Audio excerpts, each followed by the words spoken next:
তিনটি জায়গায় কখনো তুতু ফেলবেন না। তিনটি জায়গা এমন রয়েছে যেখানে তুতু ফেললে আল্লাহ পাক রব্বুল আলামিন আপনার হায়াতের ভিতরে আমার আল্লাহ অবরকত দান করে দিবেন, আপনি কখনো সফলতা খুঁজে তালাশ করে পাবেন না। এই তিনটি জায়গা কোথায়?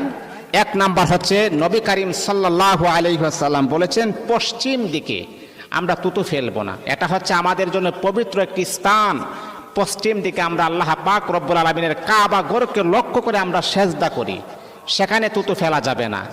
দ্বিতীয় নাম্বার হচ্ছে নবীজি বলতেছেন ইবাদতের জায়গায় আমরা যেখানে নামাজ পড়ি, ইবাদত করি, কোরআন তেলাওয়াত করি, জিকির আজকার করি, সেই স্থানে আপনারা কখনো তুতু ফেলবেন না। যেমন ধরেন আমরা যখন মসজিদের মাঝে আসি নামাজ পড়ার জন্য, আল্লাহ তাআলার গোলামি করার জন্য আসি, মসজিদের ভিতরে আপনি কখনো তুতু ফেলবেন না, নাপাক কাজটা করবেন না, তাহলে কিন্তু আপনি গরিব হয়ে যাবেন, ভয়ঙ্কর রোগ আপনাকে আক্রান্ত করতে পারে। নবী